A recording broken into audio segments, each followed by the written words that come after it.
नमस्कार, जय हिंद। आप सभी का स्वागत है आपके अपने YouTube चैनल गुरु आज्ञा क्लासेस पर। दोस्तों, हम आपके सामने प्रस्तुत हो चुके हैं आपकी राजस्थान जीके की सीरीज मॉडल पेपर नंबर 6 के साथ। और इसके अंदर आज हम फिर से 50 क्वेश्चन को बिल्कुल नस्ते नाबूद करेंगे। हर एक प्रश्न में आपको बहुत बढ़िया तरीके से एक्सप्लेनेशन दी जाएगी। और दोस्तों, आज का हमारा टारगेट वही रहेगा, 35 से 40 मिनट में दोस्तों 50 क्वेश्चन, कम समय में अधिक क्वेश्चन, वो भी एक्सप्लेनेशन के साथ आपके यहाँ पर सोल्व किए जाएंगे। दोस्तों, ये मॉडल पेपर जो है बिल्कुल आपके एग्जाम पैटर्न के हिसाब से बनाया गया है। इसी प्रकार के प्रश्न, इसी पैटर्न के उतने ही प्रश्न आपको वहां पर देखने को मिलेंगे। ठीक है, तो अपने फटाफट से जाके अभी क्लास को लाइक करें, चैनल को सब्सक्राइब करें और दोस्तों अपने साथियों को बता दो कि बीएसटीसी की तैयारी कर रहे हो, 30 जून को एग्जाम है, परेशान मत हो, फटाफट आ जाओ और वीडियो देखना स्टार्ट करो। देखियो, सबसे पहला प्रश्न अगर मैं बात करूं जीके का, तो आपके सामने है ये लिखा हुआ है, प्यारे विद्यार्थियों, निम्नलिखित में से किस रचना में अमीर खुसरो ने चित्तौड़ पर अलाउद्दीन खिलजी के आक्रमण का वर्णन किया? दोस्तों, बहुत ही बढ़िया प्रश्न है। बता दीजिए कि किस रचना में अमीर खुसरो ने जो चित्तौड़ पर आक्रमण किया था अलाउद्दीन खिलजी ने, रानी पद्मिनी वाला जो सीन आपको सभी को पता है, उसका विस्तृत वर्णन कहां पर किया गया है? दोस्तों याद रखना, खाजाइन उल फुतूह। क्या नाम बोला मैंने? खाजाइन उल फुतूह। ये एक नामक रचना थी जिसके अंदर हमारे अमीर खुसरो ने अलाउद्दीन खिलजी ने जो आक्रमण किया था चित्तौड़ पर, उसके बारे में पूरा विस्तृत वर्णन किया है। ध्यान रखिएगा। अगला प्रश्न दोस्तों, जी हां, सारे प्रश्न आपके दमदार रहेंगे, जैसे कि हमने लिखा है दमदार प्रश्न। ठीक है, प्रश्न संख्या 2 देखिएगा, निम्नलिखित में से कौन सा विकल्प सही सुमेलित नहीं है? देखो, माई बजाज सागर गुजरात और राजस्थान में बिल्कुल सही जवाब है दोस्तों। ये आपका राजस्थान यहाँ है और यह गुजरात है। यहाँ पर आपकी माई नदी जाती है, बिल्कुल दोनों के बीच में है। चंबल परियोजना राजस्थान और मध्य प्रदेश, बिल्कुल सही है। भाखड़ा नागल दोस्तों पंजाब, हरियाणा एवं राजस्थान, बिल्कुल उचित आंसर है। परंतु इंदिरा गांधी नहर परियोजना राजस्थान और पंजाब में नहीं है, केवल राजस्थान, पंजाब एवं हरियाणा में है दोस्तों। इसमें हरियाणा भी आंसर जुड़ेगा, ये ध्यान रखिएगा। इसलिए हमारा यहाँ पर सही सम्मिलित कौन सा नहीं है दोस्तों? 4th वाला सही नहीं है, याद रखिएगा। अगला प्रश्न अगर मैं बात करता हूं, लिखा हुआ है राजस्थान का स्थापना दिवस। इस प्रश्न को बहुत बार बताया जा चुका है, छाप लो, एग्जाम में छपता ही है। कब हुआ था जल्दी से बता दो प्यारे विद्यार्थियों। आप सभी जानते हैं कि 30 मार्च को राजस्थान का स्थापना दिवस मनाते हैं, क्योंकि इस दिन हमारे लौह पुरुष श्रीमान सरदार वल्लभ भाई पटेल जी ने क्या किया था? वृहत राजस्थान को जन्म दिया था, या कह सकते हैं वृहत राजस्थान की स्थापना की थी। ठीक है, अगला प्रश्न देखिएगा दोस्तों, प्रश्न संख्या 4 लिखा हुआ है, बिल्कुल सम्राट औरंगजेब ने, ध्यान से सुनना, सम्राट औरंगजेब ने बीकानेर शासक अनूप सिंह जी की कहानी सुनी होगी आपने। अनूप सिंह को माही मराठीश का खिताब किस उपलब्धि पर दिया? बहुत ही शानदार प्रश्न है दोस्तों।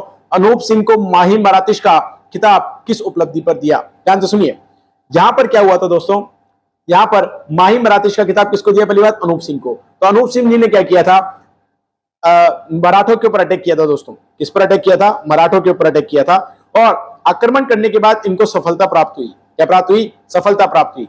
और जैसे ही सफलता प्राप्त हुई तो अनूप सिंह को, जो कि हमारे बीकानेर के शासक हैं, इनको माही मराठीश का या माही मराठीश का क्या किया गया? खिताब या उपलब्धि दी गई।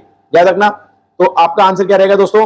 मराठों के विरुद्ध सफलता के कारण। अगला प्रश्न देखिए दोस्तों, प्रश्न संख्या 5, बहुत ही बढ़िया प्रश्न है कि भीलों की सामाजिक स्थिति को सुधारने के लिए वनवासी संघ की स्थापना। तो इससे 2 प्रश्न बनते हैं। एक तो वनवासी संघ की स्थापना क्यों की गई, तो आप बताएंगे सर भीलों की सामाजिक स्थिति को सुधारने के लिए। दूसरा, इसकी स्थापना किसने की? बहुत बढ़िया प्रश्न है दोस्तों, याद रखना, इसकी स्थापना मोतीलाल तेजावत जी ने की थी। किसने की? मोतीलाल तेजावत जी ने। ध्यान से सुनिए, मोतीलाल तेजावत जी ने इस वनवासी संघ की स्थापना की थी। और इनको हम आदिवासियों का मसीहा कहते हैं। क्या कहते हैं? आदिवासियों का मसीहा भी कहते हैं दोस्तों। क्या कहते हैं? आदिवासियों का मसीहा भी कहते हैं। और याद रखना 1920 में, कब? सन 1920 में आदिवासियों को हितों को लेकर इन्होंने क्या किया? एक जगह थी दोस्तों, एक जगह थी, याद रखना, मार्तकुंडिया। क्या नाम है? मातृकुंडिया नामक जगह पर एक आंदोलन किया। उस आंदोलन का नाम था दोस्तों एक ही आंदोलन। कौन सा आंदोलन? एक ही आंदोलन। छाप लेना, एक ही आंदोलन 1920 में हुआ। कहां हुआ? मातृकुंडिया में हुआ। मोतीलाल तेजावत जी ने किया और आदिवासियों का इनको मसीहा भी कहते हैं। और इन्होंने कौन से संघ की स्थापना की? वनवासी संघ की। एक क्वेश्चन दोस्तों, एक क्वेश्चन और 5 क्वेश्चन की तैयारी दोस्तों, इसे कहते हैं कम समय में उचित गुणवत्ता वाली तैयारी। देखिएगा अगला प्रश्न, देखिएगा प्रश्न संख्या 6, खानवा का युद्ध। बहुत ही शानदार दोस्तों। खानवा के युद्ध में महाराणा संग्राम सिंह की सेना में कौन शामिल नहीं था? याद रखिएगा, महमूद लोधी जो है इनकी सेना में थे। अगर मैं बोलूं मालदेव राठौड़, ये भी इनकी सेना में थे। और हसन खां मेवाती, ये भी इनकी सेना में थे। ठीक है, लेकिन राणा सांगा की तरफ से, याद रखना, ये सभी राणा सांगा की तरफ से क्या बाबर के विरुद्ध लड़े थे? किसके विरुद्ध लड़े थे भैया? बाबर के विरुद्ध लड़े थे। लेकिन हाकिम का सूरी, ध्यान से सुनो इनके बारे में, हाकिम का सूरी जी जो है ये हल्दी घाटी का युद्ध, जी हां, ये हल्दी घाटी के युद्ध में महाराणा प्रताप की ओर से लड़े थे। किसकी ओर से लड़े थे? महाराणा प्रताप की ओर से लड़े थे। ठीक है, और किसके खिलाफ लड़े थे? याद रखना, मान सिंह के खिलाफ लड़े थे, मान सिंह के विरुद्ध लड़े थे। हाकिम का सूरी जी, याद रखना। करेक्ट आंसर होगा आपका 6 का 1। अगला प्रश्न बहुत ही शानदार, आपकी स्क्रीन पर लिखा है जले हुए चावल। जले हुए चावल के साक्ष्य किस सभ्यता से प्राप्त हुए? स्टार छाप लो, बता दो भैया कौन सी सभ्यता से प्राप्त हुए। कल भी मैंने सभ्यता के बारे में आपको बहुत सारी चीजें बताई है दोस्तों। अगर आप पिछले वाले प्रश्नों को देखना चाहते हैं, ऑलरेडी आपके यहाँ पर कम से कम 250-300 प्रश्न करवा दिए जीके पर, तो जीके के सीरीज नंबर 5, 4, 3, 2 देखें हमारी कहां पर दोस्तों? प्लेलिस्ट में जाकर। किसमें जाकर? प्लेलिस्ट में जाकर। तो इसका आंसर बनेगा दोस्तों कालीबंगा। क्या बनेगा? कालीबंगा। अगला प्रश्न, खेजड़ली वृक्ष मेले का आयोजन कब होता है? यह प्रश्न में बहुत बार पढ़ा चुका हूं, बहुत प्यार से समझिएगा। खेजड़ी वृक्ष जो है दोस्तों, पहली बात, ये मेला जो है कहां लगता है? जोधपुर में लगता है। कहां लगता है? जोधपुर में लगता है। कब मनाते हैं इसको? याद रखना, भाद्रपद शुक्ल दशमी को। कब मनाते हैं? भाद्रपद शुक्ल दशमी को मनाया जाता है। और इसे दोस्तों वृक्ष मेला भी कहते हैं। क्या कहते हैं? वृक्ष मेला भी कहते हैं। ये मात्र एक ऑप्शन में है, कौन सा? Option number 2। लगा दो, चिपका दो। अगला प्रश्न देखिए दोस्तों, बहुत ही बढ़िया प्रश्न है। राजस्थान में टंगस्टन खनिज क्षेत्र कौन सा है? टंगस्टन खनिज क्षेत्र दोस्तों बता दो, रामपुरा, आगूचा, गिरल, डेगाना या रामसर। देखिएगा मैं आपको बता दूं, ये हिंट दे देता हूं, ये नागौर में स्थित है। कहां पर स्थित है? नागौर में। और टंगस्टन के लिए प्रसिद्ध है, क्या है दोस्तों? वो डेगाना। कौन सी? डेगाना। अच्छा, रामसर आगूचा जो है, या रामपुरा आगूचा की मैं बात करूं, ये कहां है दोस्तों? भीलवाड़ा में। ये कहां है? भीलवाड़ा में। इसके ऊपर प्रश्न बनता है, ये किसके लिए फेमस है? ये दोस्तों सीसा एवं जस्ता के लिए प्रसिद्ध है। इसके लिए सीसा एवं जस्ता के लिए प्रसिद्ध है। आइए दोस्तों प्रश्न संख्या 10 की ओर बढ़ते हैं। लिखा हुआ है राजस्थान सिविल सेवा प्राधिकरण कहां है भैया? छाप दो, छाप दो, छाप दो। याद रखना, इसकी स्थापना पूछी जाती है। स्थापना अगर पूछे दोस्तों, ये याद रखना 1 जुलाई 1976। क्या है दोस्तों? 1 जुलाई 1976 को इसकी स्थापना हुई थी। ठीक है, राजस्थान सिविल सेवा, जिसमें सेवा मामलों के अपील के प्राधिकरण बनाया गया था। और ये अधिनियम दोस्तों 1976 का अधिनियम है। ठीक है, इसकी स्थापना कहां है दोस्तों? जयपुर में है। कहां है? जयपुर में। इसका ध्यान रखिएगा। अगला प्रश्न देखिए, टेरिये का संबंध किस लोक नाट्य से? बता दो भैया, टेरिये का संबंध किस लोक नाट्य से? याद रखिएगा, ये रम्मत से है दोस्तों। किससे? रम्मत से। एक और समझो, रम्मत क्या है? सुनो, रम्मत जो है एक दोस्तों होली के अवसर पर, क्या दोस्तों? होली के अवसर पर ढोल नगाड़े, क्या दोस्तों? होली के अवसर पर ढोल नगाड़े जो वाद्य यंत्र होते हैं इनके साथ खेला जाता है। इसमें प्रमुख प्रसंग जो है, एक तो आता है आपका दोस्तों चौमासा। क्या आता है? चौमासा। एक होता है इसमें लावणी। क्या होता है दोस्तों? लावणी। और एक होता है इसमें दोस्तों गणपति वंदना। क्या होता है प्यारे विद्यार्थियों? गणपति वंदना होती है। और रम्मत कहां पर खेला जाता है ये भी ध्यान रखना दोस्तों। ये खेला जाता है ज्यादातर बीकानेर में एवं जैसलमेर में। कहां पर? बीकानेर एवं जैसलमेर में। और अगर मैं बीकानेर की बात करूं, क्या बीकानेर की भी बात करूं, तो कौन सी जाति इसमें रम्मत में बहुत ज्यादा निपुण मानी जाती है, दक्ष मानी जाती है? याद रखना, बीकानेर की जो जाति है उसका नाम है दोस्तों पुष्करणा। पुष्करणा ब्राह्मण जाति। ठीक है, और जैसलमेर की बात करूं तो दोस्तों इनकी है रावल जाति। कौन सी जाति? रावल जाति। छाप लो भाई, छाप लो। ठीक है, अगला देखो, प्रश्न संख्या 12 लिखा हुआ है, राजस्थान में क्रय विक्रय सहकारी समितियों की शीर्ष संस्था कौन सी है? दोस्तों क्रय विक्रय की जो सहकारी शीर्ष संस्था है वो कौन सी है? राजस्थान राज्य सहकारी क्रय विक्रय संघ। छाप लो भाई, छाप लो। अगला सुनो, प्रश्न संख्या 13 देखिएगा, राष्ट्रीय आयुर्वेद संस्थान जो स्वास्थ्य परिवार कल्याण भारत सरकार द्वारा स्वायत्त निकाय है, कहां पर स्थापित है? दोस्तों इस चीज का विशेष ध्यान देंगे। महत्वपूर्ण जो भी जितने भी संकाय संघ होते हैं वो मोस्टली कहां होते हैं दोस्तों? जयपुर में ही होते हैं। तो जहां पर आप कंफ्यूज हो जयपुर लगा देना, 80% चांस होते हैं आंसर सही होने के। ठीक है, अगर कंफ्यूजन हो तो वही लगाना, अदरवाइज तो आपको जो याद है वो लगाना। इसकी स्थापना याद रखना 1976 में की गई थी दोस्तों। ठीक है, राष्ट्रीय आयुर्वेद संस्थान की। ओके, अगला देखिए, प्रश्न संख्या 14 देखिएगा, कौन सा रसायन उद्योग का केंद्र नहीं है? मतलब केमिकल इंडस्ट्री का कौन सा यहाँ पर केंद्र नहीं है? बता दीजिए दोस्तों।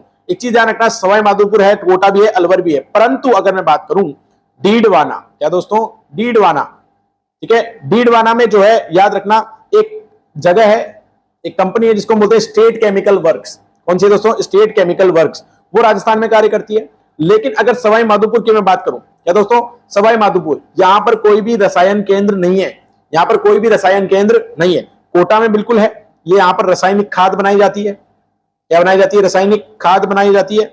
और अगर मैं बात करूं अलवर, अलवर में एक प्लांट है दोस्तों जिसको हम बोलते हैं सल्फ्यूरिक एसिड। सल्फ्यूरिक एसिड का यहां पर बहुत बड़ा प्लांट लगा हुआ है।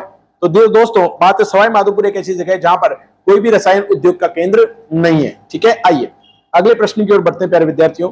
प्रश्न संख्या 15 लिखा हुआ है, अशोक का भानु। अशोक का भानु शिलालेख कहां से लिया गया? याद रखना, अशोक के शिलालेख मोस्टली कहां से लिए गए दोस्तों? बेराट से लिए गए। कहां से? बेराट से लिए गए। अगला प्रश्न देखिए, मेवाड़ का उद्धारक किसे कहा गया? बता दो भाई, राणा हम्मीर, राणा लाखा, राणा सांगा या फिर राणा कुंभा?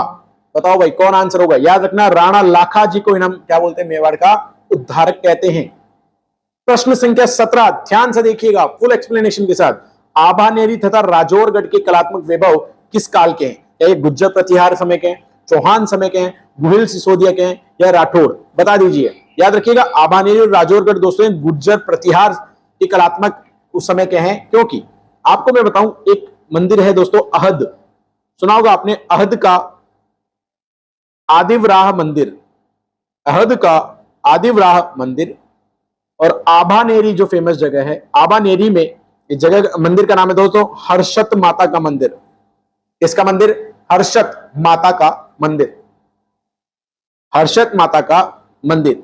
और अगर मैं बात करूं राजौरगढ़, कहां की? राजौरगढ़। तो राजौरगढ़ का दोस्तों नीलकंठ महादेव, नीलकंठ महादेव और ओसियान, क्या दोस्तों?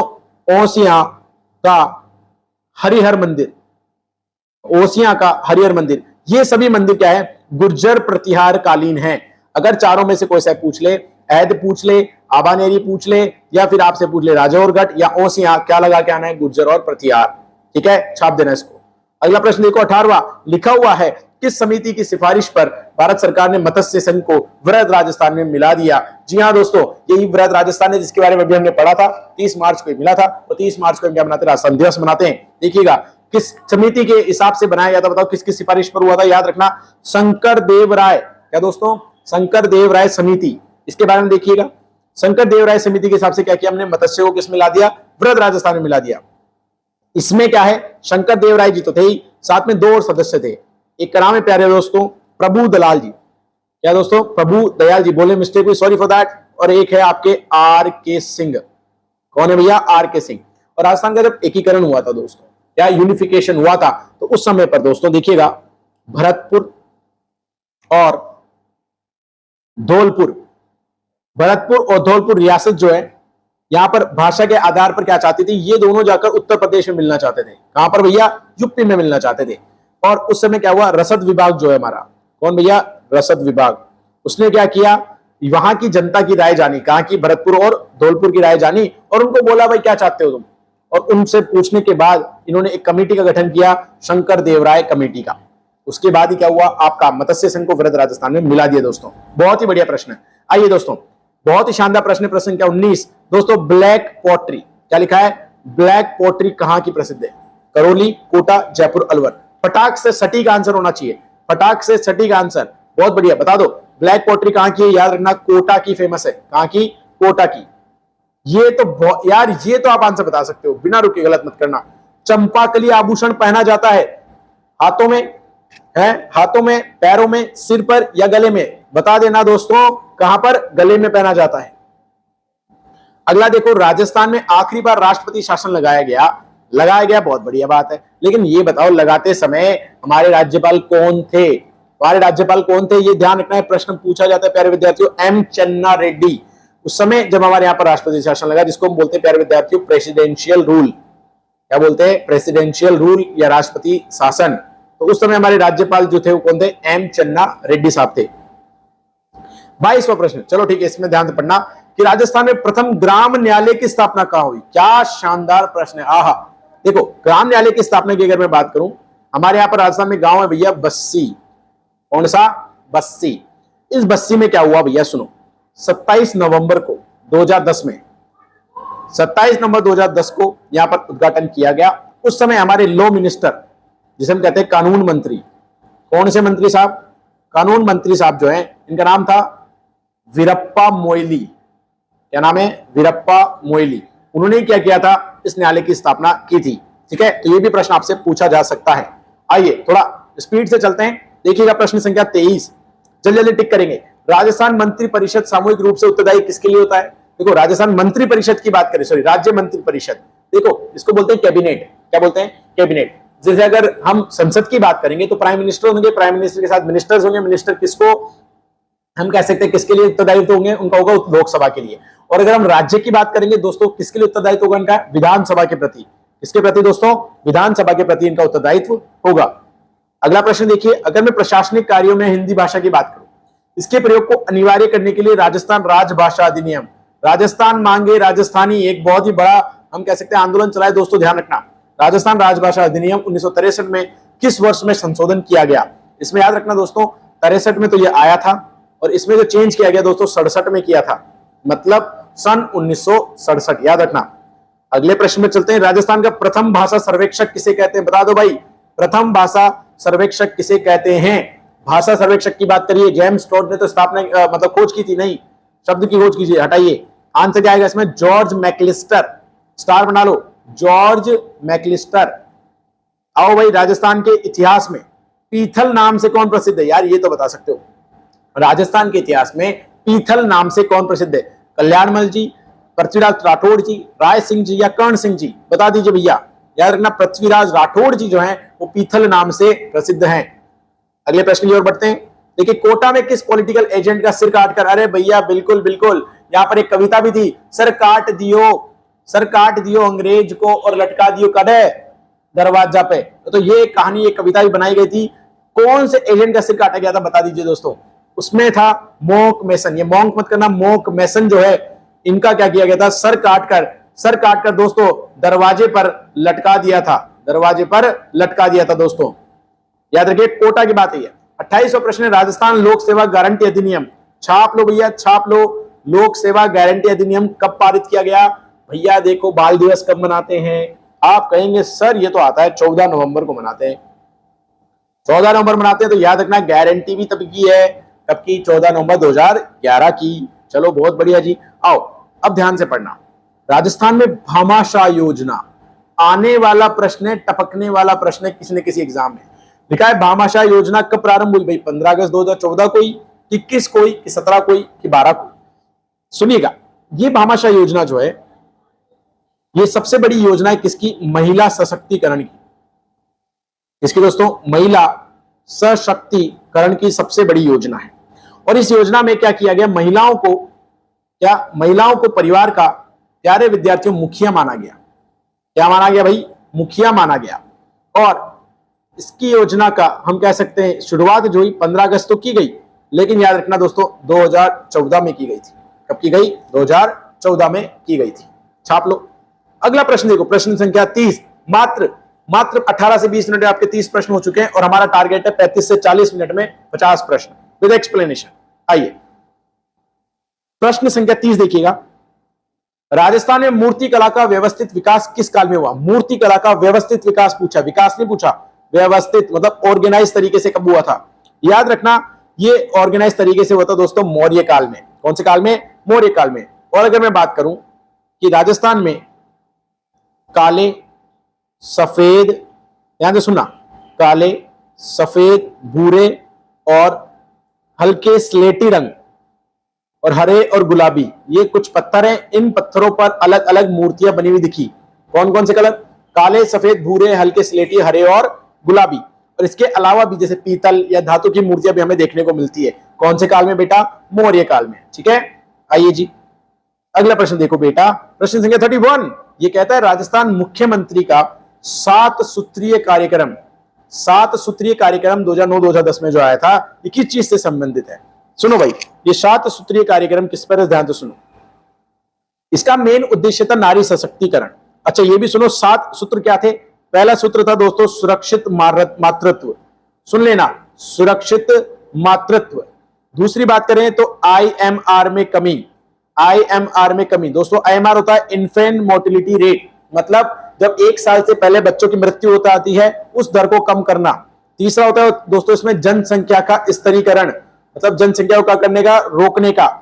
चौथा बताते हैं दोस्तों बाल विवाह में कमी, बाल विवाह में क्या होना चाहिए, रोकथाम होना चाहिए। और फिफ्थ था इसमें कम से कम 10वीं क्लास तक बच्चों को क्या करना, बच्चियों को, लड़कियों को क्या करना है, पढ़ाना, स्टडी करवानी है। और 6 कहता है कि महिलाओं को सुरक्षित वातावरण प्रदान करना है। और 7वां कहता है कि स्वयं रोजगार, क्या दोस्तों, स्वयं रोजगार, ये कह सकते हो रोजगार के अवसर प्रदान करना है, किनको, महिलाओं को। तो ये 7 इसके हमारे क्या थे, उद्देश्य थे 7 सूत्रीय कार्यक्रम के, याद रखिएगा। अगले प्रश्न की ओर बढ़ता हूं दोस्तों मैं। यहां लिखा हुआ है प्रश्न संख्या 32, लिखा है प्रधानमंत्री वय वंदना योजना ने 21 जुलाई 2022 को 5 साल पूरे किए। बताओ ये किस मंत्रालय से संबंधित है। बहुत अच्छा प्रश्न है दोस्तों। अगर देखो वय वंदना, व्यय यानी खर्चा, खर्चा कौन करेगा आप सोचो, वित्त मंत्रालय करेगा। कौन, वित्त मंत्रालय। बहुत बढ़िया। प्रश्न संख्या 33 देखिए भैया, राजस्थान के शहरवासियों को रोजगार देने की ऐतिहासिक पहल जो हुई थी वो इंदिरा गांधी शहरी रोजगार योजना से हुई थी। इंदिरा गांधी शहरी रोजगार गारंटी योजना से हुई। इसका शुभारंभ कब हुआ, ध्यान से रख लो इसको, 9 सितंबर 2022 को।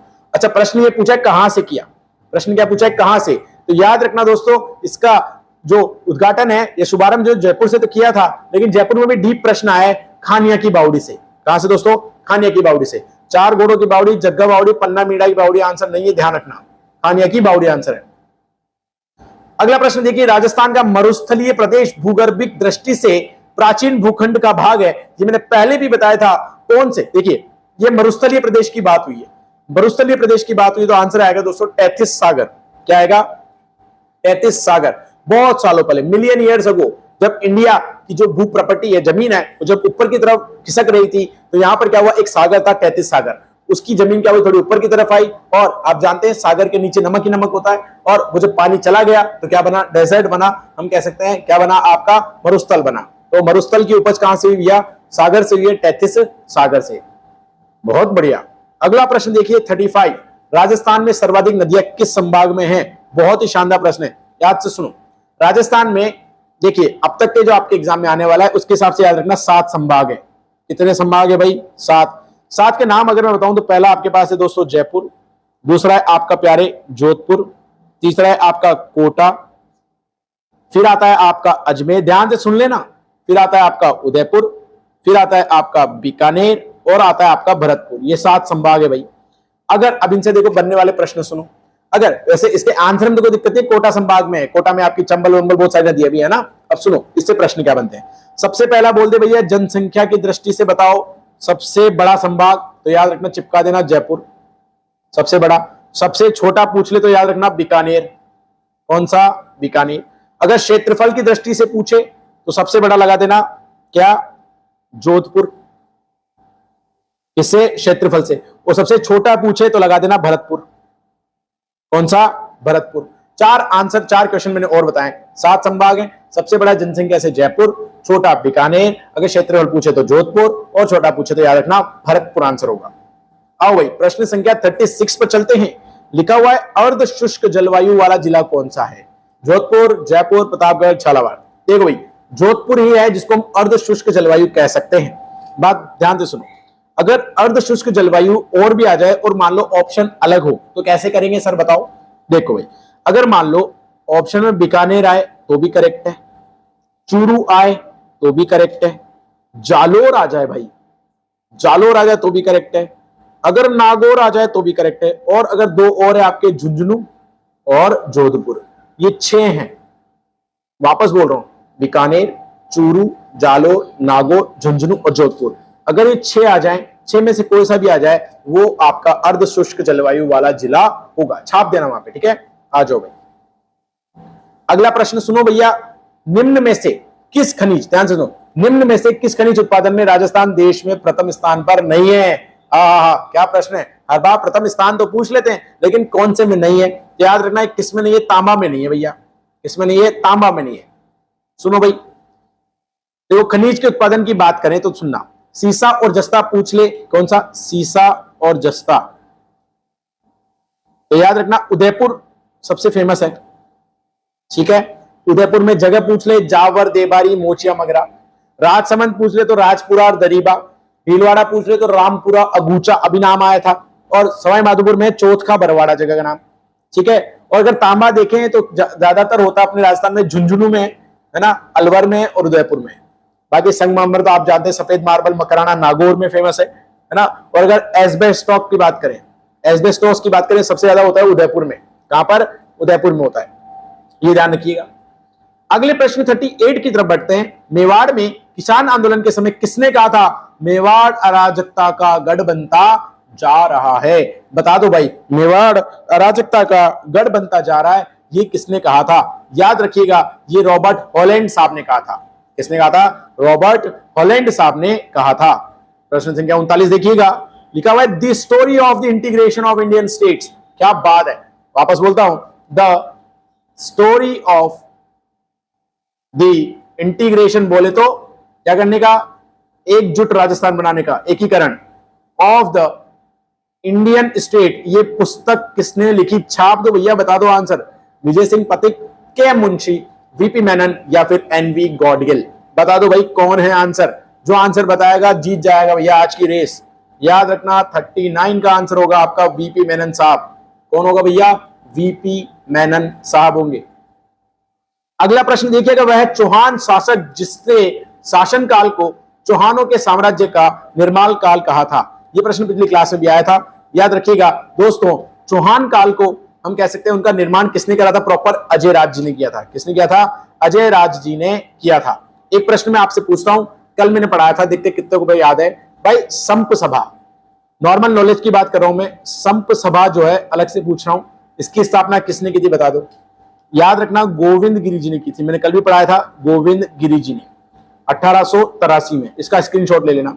अगर मान लो आजाद सभा की बात करूं, किसकी बात करूं? आजाद सभा की, तो याद रखना 1942 में बनाई गई थी। किसने? बाबा हरीशचंद्र ने। किसने बेटा? बाबा हरीशचंद्र ने। अगर मान लो वीर भारत सभा की बात करूं, वीर भारत सभा ये 1910 में बनाई थी केसरी सिंह बारठ ने। इसमें भाई केसरी सिंह बारठ। और लास्ट एक और बताता हूं, समता साहित्य मंडल। क्या दोस्तों? यह हम इसको बोलते हैं सस्ता साहित्य मंडल। इसकी जो स्थापना हुई थी 1925 में हुई थी, और इसको किया था किसने? हरिभाऊ उपाध्याय ने। ये मैंने यहां इसलिए बताया कि क्योंकि ये नॉलेज क्या है, इस एक पर्टिकुलर प्रश्न से रिलेटेड है। वो प्रश्न आज की क्लास में हमें हटाना पड़ा क्योंकि प्रश्न बहुत बड़ा था, तो मैंने उसकी नॉलेज यहां पर डाल दिया आपके लिए दोस्तों, ठीक है, ये ध्यान रखना। अगले प्रश्न को देखते हैं, गुलाबो सपेरा किस क्षेत्र के लिए प्रसिद्ध है? भाई देखो, गुलाबो सपेरा क्या है? एक तरह का नृत्य है। क्या है दोस्तों? एक तरह का ये नृत्य है। और इस नृत्य में क्या होता है बेसिकली, है ना, एक आपने देखा होगा नागिन डांस आप करते हो ना, सब कहेंगे सर बिल्कुल वो तो हमारा फेवरेट डांस है, उस डांस के बिना तो हम जी नहीं सकते सर। हर शादी में, हर जगह सबसे फेमस डांस आपका कौन सा होता है भैया? नागिन डांस ही होता है, ठीक है। तो नागिन डांस अपने को यहाँ नहीं करना है, बस अपने को ये समझना है कि नागिन जो डांस है, या फिर कह सकते हैं गुलाबो सपेरा जो है, वो किसके लिए प्रसिद्ध है? लोक नृत्य के लिए पसंद है। चलो भैया अगला प्रश्न देखिए, कौन सा एक राजस्थान का मंदिर सही सुमेलित है? पूछा है।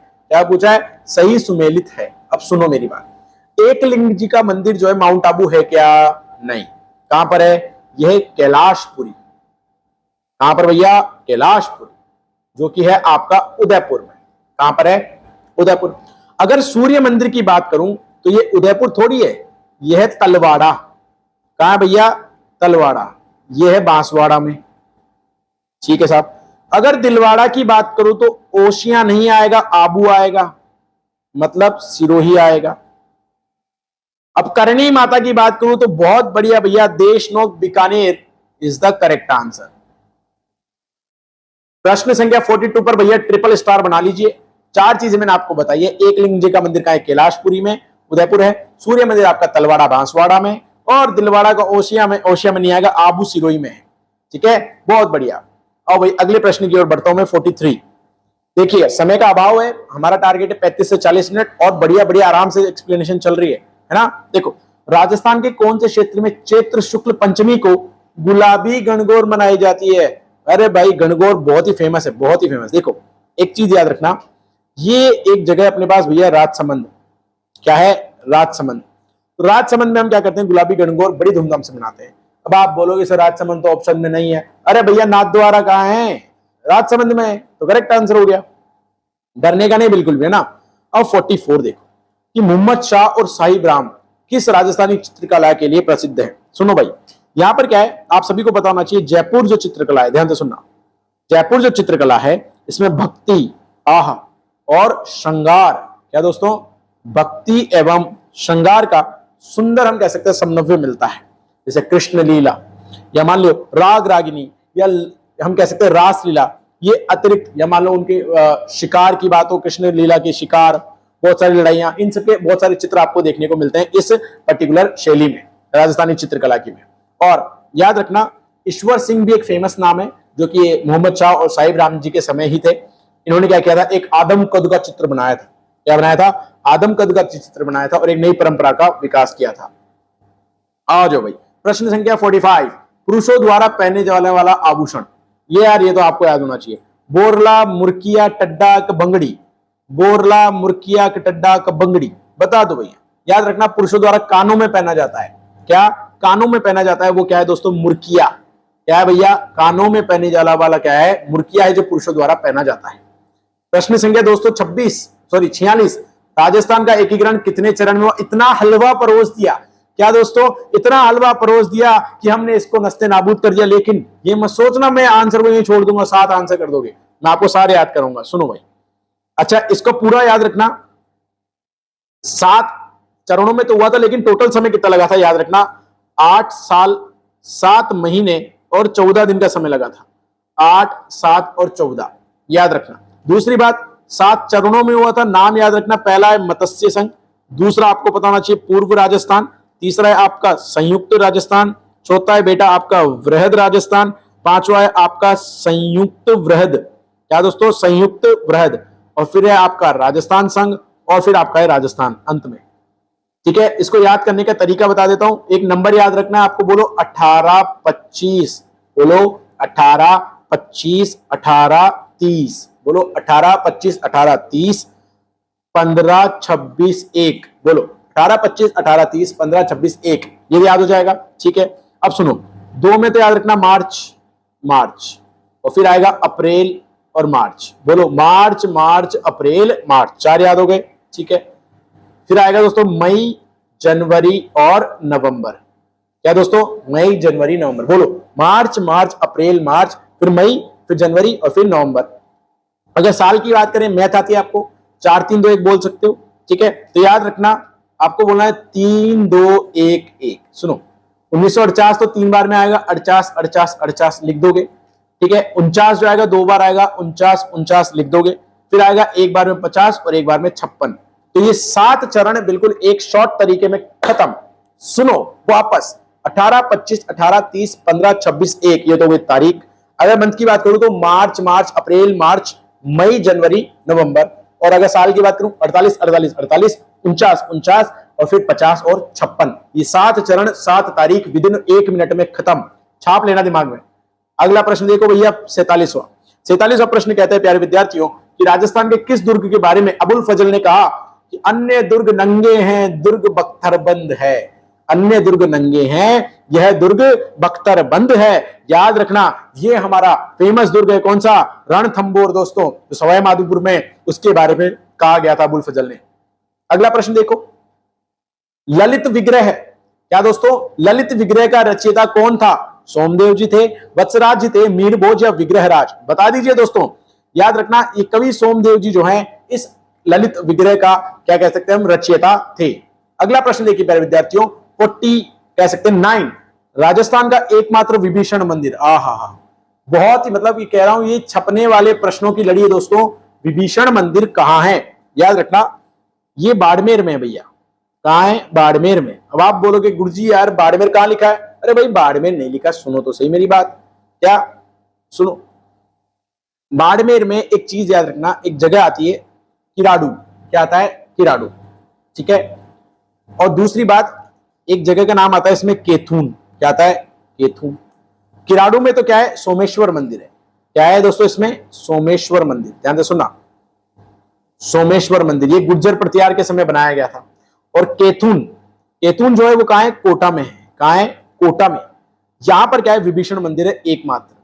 कंफ्यूजन था बाड़मेर को लेकर। बाड़मेर किराड़ू में तो क्या है, सोमेश्वर मंदिर, ये ध्यान रखना, ठीक है। और किराड़ू को क्या है, मैंने इसलिए बताया क्योंकि किराड़ू जो है राजस्थान का खजुराहो कहलाता है। क्या कहलाता है? राजस्थान का खजुराहो कहलाता है। तो इससे क्या प्रश्न बन जाता है, इसलिए मैंने इसके बारे में आपको बता दिया। तो आंसर आपका क्या है दोस्तों? केथुन, जो कि कोटा में है, वहां पर है एकमात्र विभीषण मंदिर। लास्ट प्रश्न आज का बिल्कुल हलवा, देखिएगा प्रश्न 50। चवरी कर किस पर लगता था दोस्तों, बता दो। चवरी कर किस पर लगता था? ये लगता था दोस्तों ना तो वस्तुओं पर, ना जानवरों पर, ना कपड़ों पर, ये लगता था कन्या विवाह पर। याद रखना, कन्या विवाह पर। तो दोस्तों इसी के साथ मात्र 35 से 36 मिनट में हमने आपके 50 प्रश्नों को नस्ते नाबूद किया है। ऐसे ही क्लासेस के लिए लगातार बने रहिएगा। हमारे चैनल को सब्सक्राइब करें, वीडियो को लाइक करें और अपने दोस्तों को बताओ। भाई 15-16 दिन बचे हैं, इस चैनल को फॉलो कर लो। प्रॉपर तरीके से नहीं आप पा रहे, क्योंकि एक नहीं, दो नहीं, तीन नहीं, पूरी 4 से 5 क्लासेस डेली लग रही है आपकी, ठीक है। जय हिंद दोस्तों, जय हिंद भारतवासियों, टेक केयर।